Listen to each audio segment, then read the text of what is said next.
नमस्कार, आप देख रहे हैं हिंदी खबर। मैं हूं आपके साथ ऋतु भंडारी।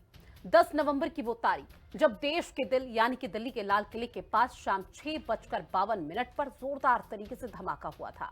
उस पूरे घटनाक्रम को अभी कोई भूला तक नहीं था कि इस बीच कल देर रात 11:20 पर श्रीनगर के नौगाम इलाके से भी एक ऐसी ही खबर, ऐसी ही घटनाक्रम सामने आ गया जिसने हर किसी को हिलाकर रख दिया।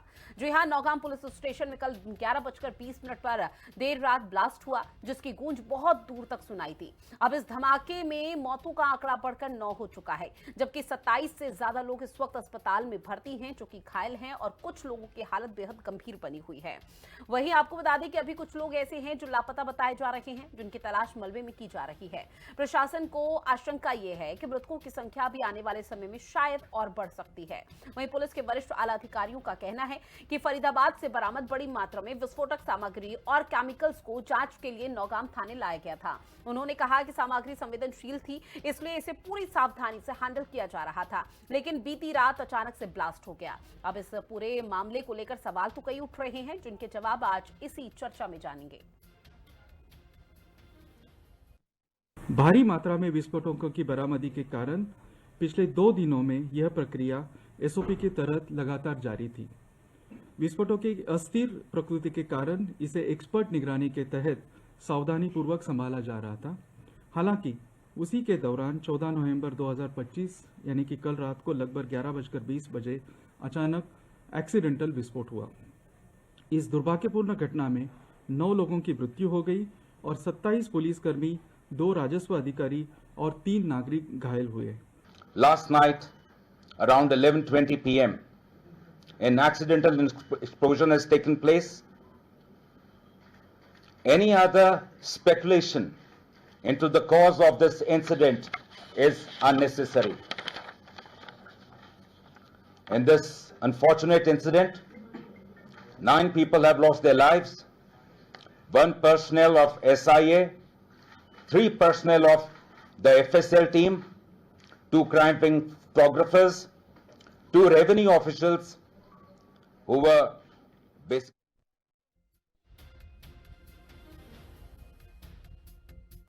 तो देखिए, कल श्रीनगर के नौगाम में एक बड़ा ब्लास्ट हुआ, जो ब्लास्ट में हर किसी को दहलाकर रख दिया है। इस ब्लास्ट के बाद से कई तरह के सवाल भी उठे रहे हैं, लेकिन उससे पहले आपको बता दें कि श्रीनगर इलाके में सुरक्षा चौकसी पूरी तरह से बढ़ा दी गई है।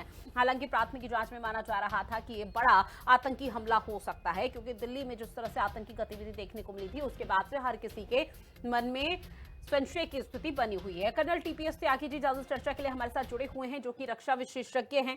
सर, बहुत स्वागत करती हूँ हिंदी खबर में आपका। और शुरुआत इसी सवाल के साथ, 10 नवंबर की वो तारीख जब दिल्ली के लाल किले के पास 6:52 पर जोरदार धमाका हुआ था, उसे कोई नहीं भूला। लेकिन कल श्रीनगर के नौगाम से जो ये बड़ा हमला हुआ, या फिर यूं कहे कि जो बड़ा ब्लास्ट हुआ, उसके बाद से सवाल उठ रहे हैं कि आखिर देर रात ऐसा भी क्या निरीक्षण या जांच पड़ताल की जा रही थी जो इतनी जल्दी ब्लास्ट हो गया? और अगर कोई चीज ब्लास्ट हो रही है, अमोनियम नाइट्रेट, तो क्या उस दौरान सुरक्षा चौकसी नहीं, यहां पर कोई प्रिकॉशन या फिर किसी तरह का प्रोटेक्शन नहीं अपनाया गया था?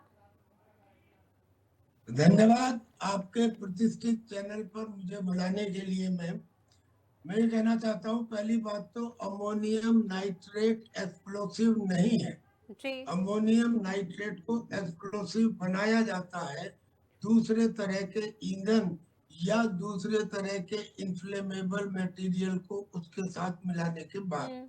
तो ये केवल अमोनियम नाइट्रेट नहीं हो सकता। यह अमोनियम नाइट्रेट तब भाप बनता है जब 200 डिग्री का टेम्परेचर आ जाए कम से कम। श्रीनगर में तो वैसे ही ठंड पड़ रही है, लिहाजा वो भी चांसेस नहीं है। तो इसका मतलब ये है कि इस एक्सप्लोसिव में केवल अमोनियम नाइट्रेट नहीं हो सकता है, पोटाश भी हो, कुछ इन्फ्लेमेबल मटेरियल भी हो, कुछ ईंधन भी हो, टाइमर्स भी हो, रिमोट डिवाइसेस भी हो, वायर्स भी हो, वगैरह वगैरह वगैरह। ये तो एक बात हुई। अब दूसरी बात, इसमें मरने वालों में जो है उसमें फॉरेंसिक साइंस लेबोरेटरी के अधिकारी या कर्मचारी भी शामिल हैं, जिनका काम ही ऐसे एक्सप्लोसिव को ठीक से हैंडल करना है। तो उनके रहते हुए ये एक्सप्लोड हो गया, ये समझ में नहीं आता। तीसरी बात, जब एक्सप्लोसिव दिल्ली से लाके श्रीनगर में रखा गया, तो फिर वो एक्सप्लोसिव को किसी थाने के मालखाने में नहीं रखा जा बिल्कुल। सकता। हाँ। एक्सप्लोसिव को स्टैक करने के लिए बाकायदा स्टैंडर्ड ऑपरेटिंग प्रोसीजर बने हुए हैं। हो सकता था कि इस एक्सप्लोसिव को आसपास की किसी आर्मी की यूनिट में मैगजीन में रखा जाता और वहां पे इसको देखा जाता, यानी कि ये अनियमितताएं हैं। और फिर रात को 11:30 बजे उसके इंस्पेक्शन या सैंपलिंग की क्या आवश्यकता थी? ये काम दिन में होना चाहिए था। तो ये बहुत सारे सवाल है, लेकिन ये एक्सप्लोशन तो हुआ है और जी। इस एक्सप्लोशन में इतने लोग मारे गए हैं। अब ये तो अच्छा होगा कि इसकी जी। सभी एंगल से जांच की जाए। जो director general of police home ने इसमें प्रेस कॉन्फ्रेंस की है, मेरा सवाल यहीं से प्रारंभ होता है, वो कौन होते हैं करने वाले? मैं यहाँ 2-3 बात बताना चाहूंगा। हम पुराने लंबे समय से एक ही तरह की आतंकी गतिविधियों को बार बार देख रहे हैं। इसका मतलब कहीं कोई नीति में कोर्स करेक्शन की आवश्यकता है। जी। जो फौज का सिपाही है वो ये कहता है कि मैं मिनिस्ट्री ऑफ डिफेंस में आता हूँ। जो पैरामिलिट्री फोर्सेस का सिपाही है वो कहता है मैं मिनिस्ट्री ऑफ होम में आता हूँ। और जो पुलिस का सिपाही है वो कहता है मैं J&K एडमिनिस्ट्रेशन में आता हूँ।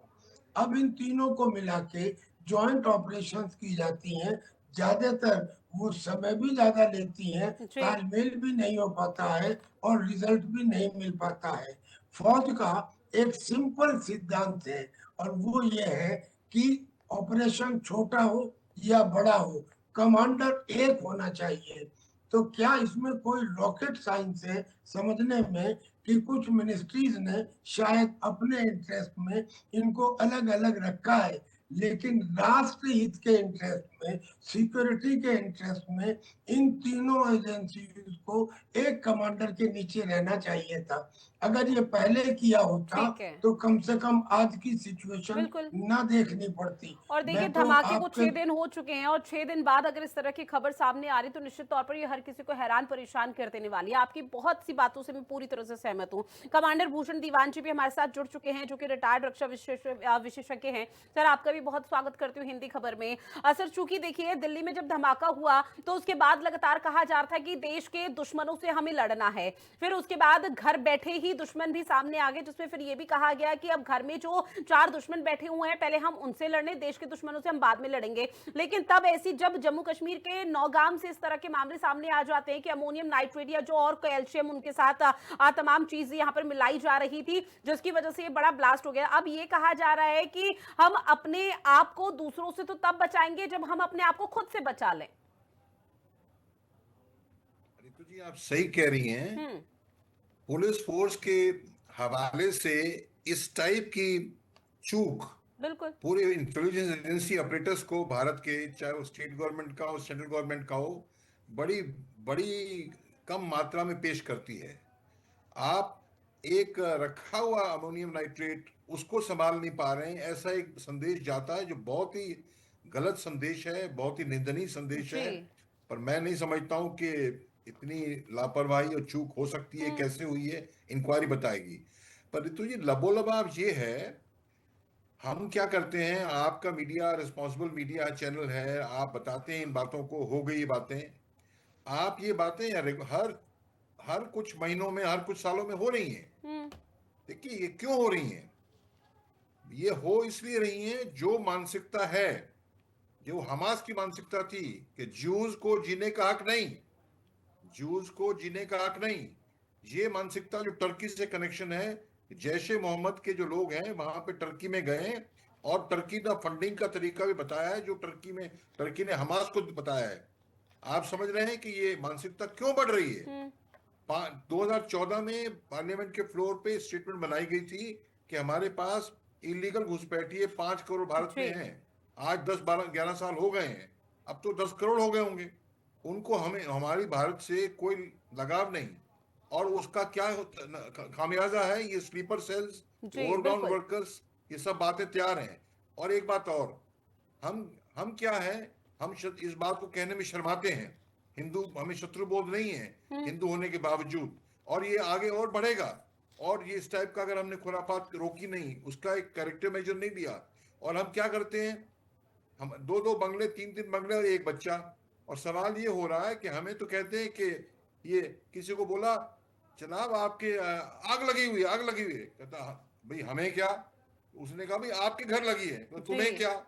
ये हमें क्या तुम्हें क्या का चक्कर हम जो करेंगे, फिर हम एग्जांपल देते हैं इजराइल का कि वहां तो देखो छोटा सा इजराइल घिरा हुआ है, फिर भी ऐसे काम नहीं होते। क्यों? क्योंकि सब सब उसमें सतर्क हैं। अब हमें आपकी चैनल को और मीडिया को, कार्यपालिका अपना काम करेगी, न्यायपालिका अपना काम करेगी, विधायिका काम करेगी, कानून बनाने पड़ेंगे इनको बाहर निकालने के लिए। पर जो समाज है, चौथा जो स्तंभ मीडिया है, समाज को जागृत करना कि मेरे को क्या और तुम्हारे को क्या, ये मानसिकता से हमें हटना पड़ेगा। हर जगह पुलिस, हर जगह मिलिट्री, हर जगह इंटेलिजेंस एजेंसी नहीं आ सकती। तो ये बिल्कुल तो सर, ठीक है, आपकी अच्छा बात हो से रहा है, सहमत बता हूँ और रहे हैं, माफी कर के रहे साथ हैं, मैं आपको पर बीच इसको में इंटरप्ट कर दूरगामी रही हूँ लेके जाएं क्योंकि ताकि समाज जो में बात आपकी तरफ से कही जागृति गई का है एक वो उछाल बेहद है। जरूरी और महत्वपूर्ण हो जाती है। इसी से जुड़ा एक और सवाल मेरा आपसे रहेगा। निश्चित तौर पर मैं वाली भावना हम में से किसी पे भी नहीं होनी चाहिए, और जब बात देश की आती है तो देश हित में कम से कम खुद से यहाँ पर जागरूक हर किसी को होना चाहिए। लेकिन सर, आपने चूंकि स्लीपर सेल का जिक्र किया, आप जम्मू कश्मीर में हम जब स्लीपर सेल की भूमिका यहाँ पर कई लोगों को बना देखते थे तो उस दौरान अमूमन तौर पर यही सवाल उठता था कि स्लीपर सेल जो हमारे घर के अंदर लोग बैठे हुए हैं वो आतंकियों को यहाँ पर पनाह दे रहे हैं। लेकिन सर, यहाँ तो डॉक्टर के भेस में ही खुद लोग बैठे हुए हैं, आतंकवादी बैठे हुए हैं, उनसे कैसे निपटा जाए, उनसे हम कैसे जागरूक हो? क्योंकि अब सिर्फ कुछ लोगों के चक्कर में, कुछ आतंकियों के चक्कर में, कुछ डॉक्टर्स के चक्कर में पूरे मुस्लिम समुदाय को बदनाम करने की कोशिश भी हो रही है। रितु जी देखिए, हम लोग स्पष्टवादी नहीं हैं। हाँ सलमान रश्दी की किताब 20 जी साल पहले आई, जो उसने लिखा, ऐसी मानसिकता है वो डॉक्टर बन जाए, इंजीनियर बन जाए, कुछ भी बन जाए, जी पर फला कौम को जीने का हक नहीं, ये मानसिकता खत्म नहीं होती। ये वही मानसिकता नजर आ रही है। और ये डॉक्टर्स वगैरह, उनको डीआरडीओ में साइंटिस्ट हैं जो भी हैं, उनके बाद में जाग जाता है क्या, मैंने तो अल्लाह के सबब के लिए काम करना है, तो ये काम करना है कि जो मुसलमान नहीं है उसको हम कत्ल करें। अब ये जब जाग जाएगा तो हम ये जो कहां से भावना फैल रही, जहर कहां से फैल रहा है ये, और ये मतलब हम कहते नहीं खुल के, इसलिए हम तकलीफ में हैं। और आप कहिए, देखिए मैं यूनिवर्सिटी में वाइस चांसलर रहा हूँ, 3 यूनिवर्सिटी में। आप वो जो मेन जो टेररिस्ट है, आपको पता है, हम लोग किसी को हायर करते हैं, आप रितु भंडारी जी हैं, आप चैनल में आएंगी, आपका बैकग्राउंड चेक होगा पूरा, जी तभी आपको लिया जाएगा। यूनिवर्सिटी में, प्राइवेट यूनिवर्सिटी और गवर्नमेंट यूनिवर्सिटी, बैकग्राउंड चेक होता है। चेक किया, और वो बंदा जो था वो lieutenant governor of Kashmir JNK, उनके जो है ऑफिस से टेररिस्ट लिंक के लिए बर्खास्त शुदा आदमी है। वो बर्खास्त शुदा आदमी को नई यूनिवर्सिटी फरीदाबाद में रख लेती है। क्या मतलब ये है कि सब कई लोग मिले हुए इसमें, और हम तो इसमें अगर हम मजबूती से काम नहीं करेंगे, शायद वोट के चक्कर में ये 10 करोड़ कहां से हो गए हैं, जी हर पार्टी कर रही है वोट के चक्कर में। तो ये हमारा नागरिक का काम भी है, और पॉलिटिकल पार्टी भी, हर पार्टी बता रहा हूं मैं, वोट के चक्कर में उनको बिठा रही है। जो बिठाती है, अरे वो गड़बड़ी करते हैं, फिर उनको शय देती है, बचाने के लिए पुलिस के सामने खड़ी हो जाती है। मेरा खुद का अनुभव है, भारत रक्षा मंच में कार्यकारी अध्यक्ष रहा हूं मैं। वो एक रेस किया पॉइंट उसने खारघर में, न्यू बॉम्बे में, अरे ये क्या कर रहे हैं कोविड के टाइम के, मस्जिद सब ठीक कर देगी आपको, आप नमाज पढ़ो, तो किसी ने रेस किया, पुलिस इंस्पेक्टर ने उस हमारी भारत रक्षा मंच के कार्यकर्ता को फोन कर दिया, आप ये स्टेटमेंट क्यों दे रहे हैं, कि क्यों, ये मतलब ये है कि पूरा तंत्र हमने मूल चूल तरीके से बदलना पड़ा। दूसरी बात, छोटी सी बात है तुझी, अभी देखिए ये जो टेररिज्म हो गया, हम तो सब एक्साइटेड हैं, टीवी चैनल चल रहे हैं, आप नोट करना 10-12 साल तक इसका निर्णय नहीं आएगा। 10-12 साल तक निर्णय नहीं आएगा, justice delayed is justice denied, तो और पनपेंगे लोग। तो ये हमें बदलना पड़ेगा पूरा तंत्र। निश्चित तौर पर। और देखिए, अभी जिस पूरे मामले को लेकर लगातार तहकीकात तमाम टीमें कर रही हैं, उसकी एक कड़ी दूसरी कड़ी से जुड़ रही है, लेकिन ऐसे में एक विशेष समुदाय को टारगेट करना शायद ये गलत है, जो अभी लोगों के मन में हीन की भावना आ रही है। हमारे साथ मेजर मोहम्मद अली शाह जी भी जुड़े हुए हैं, जो कि रक्षा विशेषज्ञ हैं। सर, बहुत स्वागत करती हूँ आपका भी हिंदी खबर में। और चूंकि आप खुद एक मुसलमान है, सबसे पहले तो सर मैं आपको सैल्यूट करती हूँ, देश हित में किस तरह से आप बड़े कदम उठाते हैं, और न सिर्फ कदम उठाते हैं बल्कि देश हित में आप अपनी जान की परवाह तक नहीं करते और वीर जवानों की तरह आप पूरी तरह से सक्षम है। लेकिन आज जो ये पूरा घटनाक्रम घटित हो रहा है और सिर्फ एक कौम को लेकर सवाल उठाए जा रहे हैं, उस पर आप क्या कहेंगे? अब जी, शुक्रिया। आपने मेरे से बड़ा इंटेलिजेंट सवाल पूछा है, बहुत ही गंभीर सवाल पूछा है ये। अभी हमने कमांडर भूषण दीवान साहब को सुना, उन्होंने बोला कि मुसलमान कौम को जीने का हक नहीं है और मुसलमान कौम चाहे डॉक्टर इंजीनियर कुछ भी बन जाए। देखिए, इसमें मैं ये नहीं बोला दोषी मैंने। कमांडर भूषण दीवान बिल्कुल को नहीं नहीं बोला ठहराता। गलत, माफ इसे करना, मैं नहीं बोला दोषी ये। ठहराऊंगा क्योंकि काम ही ऐसा किया है, इन गलीसों ने काम ही ऐसा किया है कि a name like major Mohammad Ali Shah वो एक लायबिलिटी बन जाती है। शर्मिंदा होते हैं हम लोग। राइट थिंकिंग मुस्लिम, आपने क्योंकि आपने पूछा, क्योंकि आप खुद एक मुसलमान है, तो मुसलमान जो राइट थिंकिंग जो पेट्रियोटिक मुसलमान है, हम शर्मिंदा होते हैं उनकी वजह से। जब ये पहलगाम में हमला हुआ था 14 फरवरी 2019 में, मैंने एक बहुत ही स्ट्रॉन्ग, बहुत ही जबरदस्त ओपन लेटर लिखा था जैश ए मोहम्मद टेररिस्ट आउटफिट को। आपने पढ़ा था, आपके चैनल ने बड़ा अच्छा कवर किया, बहुत चैनल ने कवर करा, सर ने भी पढ़ा होगा। और अभी जब 22 अप्रैल को पहलगाम में हमला हुआ, दोबारा मैंने आतंकियों को लिखा था। मेरा बस चलता तो मैं बंदूक लेकर जाता बॉर्डर पे लड़ने के लिए, वापस वर्दी डाल के अपनी। अब क्या करें, हम परेशान हैं, हम सच में परेशान हैं। नहीं, मैं आपने बहुत सेंसिटिव सवाल पूछा, तो हम बहुत शर्मिंदा भी हैं और परेशान भी हैं, क्योंकि इससे क्या है कि इसमें let's use the common sense, intelligence. इसमें बैक फुट पे कौन आता है? देश के मुसलमान बैक फुट पे आते हैं। और कोई गलती, देखिए, अब हम बोलें कि हमारी गलती ने कितनी सफाई दें, क्या बोलें? इन लोगों ने, खलीसों ने, डॉक्टरों ने, एक तो डॉक्टरों का नाम बदनाम किया है, कौम का नाम बदनाम किया है। मैं तो कहूंगा कि कल फ्राइडे था, हर मस्जिद में खुतबा it's like a gathering, it's like a congregation, जुमा की नमाज। तो मैं, फर्ज बनता है हर किसी मौलवी इमाम मस्जिद से ऐलान करे और बताए कि ये एजुकेट करे और बोले कि कितना गलत काम वहां पर हुआ। उसको कंडेम हर एक नागरिक की जिम्मेदारी है, नागरिक के आने के, हर किसी मजहब से, मुसलमान मजहब से भी खासतौर से condemn in the highest order. मेरे को बहुत लोग पूछते हैं, आपने वो खत लिखा उग्रवादियों को, क्या नतीजा निकला? क्या उग्रवादियों तक वो खत पहुंचा? चाहे पहुंचा हो, पहले बार तो अगर नहीं होता ना, तो कम से कम ये है कि कंडेम कर रहा है, उससे और कंडेम करे, क्योंकि बहुत जरूरी है ऐसी खतों को कंडेम का, क्योंकि ultimately commander Bhushan Diwan only right, it is going to be major. मतलब ऐसे लोग हैं जो शर्मिंदा होंगे, सिर झुकाएंगे, बिल्कुल शर्म से पानी पानी हो जाएंगे।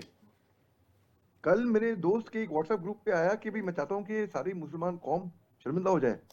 ये भाई शर्मिंदगी की बात है ही शर्मिंदगी, मगर ये सारे मुसलमान कौम से पे ये उंगली उठे, ये गलत होगा, क्योंकि सब एक जैसे नहीं है। और मगर ये, और एक बात, बहुत अहम बात है जो उसने भी मतलब किया था, कि ये आपकी कुरान शरीफ में लिखा हुआ है कि आउट ऑफ कॉन्टेक्स्ट थी, ये जो मुसलमान नहीं है उसको दो ऐसे। लेकिन सर कॉन्टेक्स्ट जो है, वो जो बड़े बड़े आलिम हैं, मौलाना हैं, मौलवी हैं, उनका फर्ज बनता है ये क्लैरिफाई करें और बताएं कि वो किस कॉन्टेक्स्ट में लिखा गया था, क्यों लिखा गया था। क्योंकि मुझे खुद आपत्ति थी जब मैंने पहली बार वो पढ़ा, मैं आई वाज शॉक्ड। मैंने कहा ऐसे कैसे कोई कह सकता है, ऐसा कैसे किसी भी किताब में हो सकता है? तो कि वो उसका एक कॉन्टेक्स्ट अलग था, और मैं जस्टिफाई नहीं कर रहा हूँ, बता रहा हूँ कॉन्टेक्स्ट क्या था, और ये गलत है। ठीक है, और ये फर्ज बनता है जो रिलीजियस लीडर्स हैं, हाँ, वो बताएं इसके बारे में। बिल्कुल, निश्चित तौर पर। और देखिए, जिनके लिए देश सर्वोपरि है, उनके लिए फिर इस तरह का ना धर्म मैटर करता है, ना ही जात पात मैटर करती है। अगर देश सर्वोपरि है तो देश हित में वो कुछ भी करने के लिए तैयार हैं।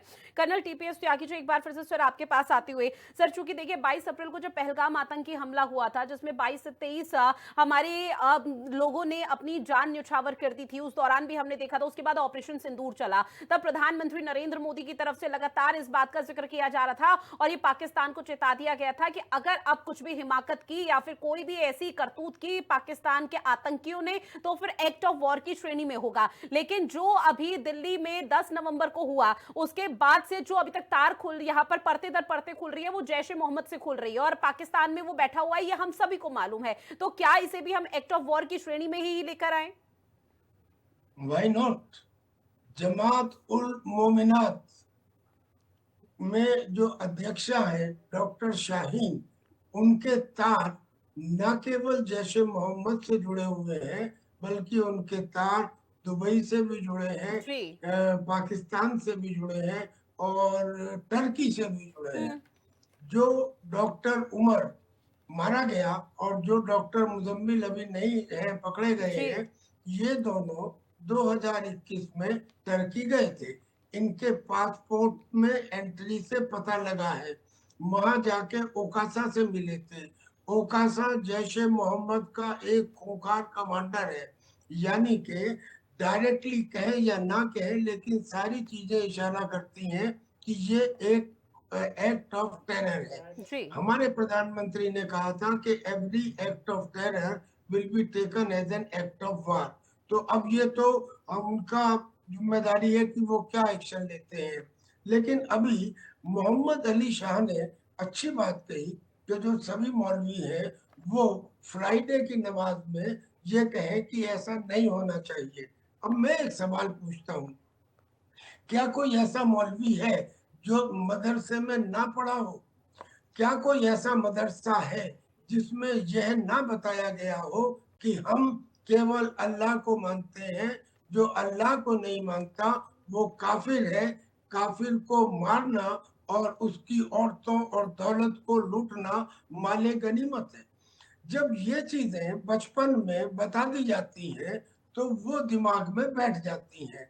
अब चाहे पहले हम समझते थे कि जो कम पढ़े लिखे धर्म में जी। अंधे जाहिल लोग होते हैं वो आतंकी बनते हैं, फिदायीन बनते हैं, लेकिन जब से ये डॉक्टर्स का केस सामने आया है, डॉक्टर्स जो जान बचाने का काम करते हैं लेकिन जिनके पास हजारों हजारों लोग रोज मिलते हैं, ये तो एक इतना बड़ा मीनेस और इतना बड़ा कैंसर है। और जिस तरह से खुलासे रोज बढ़ते चले जा रहे हैं, इस इशू पे एक बहुत तेज गति से सोचने की आवश्यकता है। बिल्कुल। मैं सरकार के सामने ऐसे समय में 2-3 उपाय अपनी तरफ से देना चाहता हूँ। जी। मैं भी चूंकि एक सिपाही हूँ, युद्ध मैंने लड़ा है, इसलिए कहना चाहता हूँ कि एक तो ये कि जो सारी एजेंसीज है, information bureau, research and analysis wing, national technical and research organisation, defence intelligence agency, central monitoring organisation,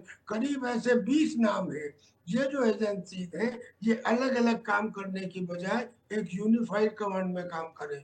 दूसरे, स्लीपर सेल और आतंकियों को मारने से आप समझ रहे हैं कि प्रॉब्लम सॉल्व हो जाएगी। मान लीजिए 20 डॉक्टर मिल भी गए, आपने उनको पकड़ भी लिया, पहले तो अदालत है ना, वो हम कहते हैं कि खुली हवा की आदत बिगाड़ देती है और खुली छत कबूतरों को बिगाड़ देती है। जो जुर्म करते हैं वो इतने बुरे नहीं होते, अदालत सजा न दे के उनको बिगाड़ देती है। तो हमारे यहाँ की अदालतें ऐसे 10, 12, 15 साल इसमें लग जाएंगे।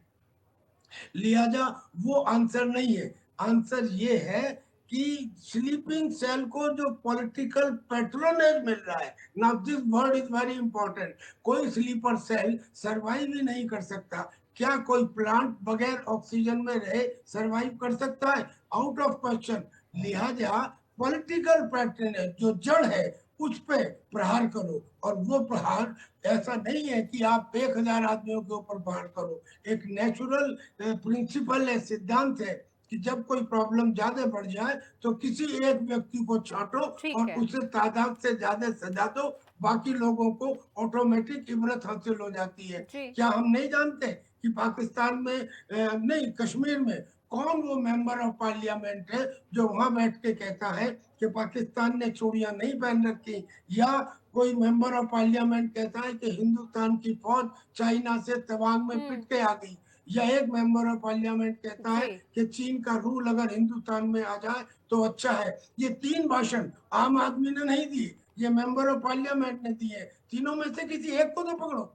और ये अगर नहीं कर रहे हैं तो फिर सरकार जो ये करती है उसमें मैं बिल्कुल, इस समझता पर हूँ सरकार को कोर्स गंभीर करेक्शन की होना आवश्यकता। पड़ेगा और सरकार के साथ साथ जो हम लोग हैं, हम लोगों को भी जागरूक होना होगा और गंभीर होना होगा। अगर देश हित का सवाल है तो देश हित में सोचना पड़ेगा। बहरहाल, चूंकि मेरे पास समय की कमी है, आप तीनों मेहमान हमारे साथ जुड़े, इस खास और महत्वपूर्ण विषय पर चर्चा की, उसके लिए आप तीनों का बहुत शुक्रिया। और खास पेशकश में इतना ही। देश और दुनिया की बड़ी खबरों के लिए आप बने रहिएगा हिंदी खबर के साथ। नमस्कार।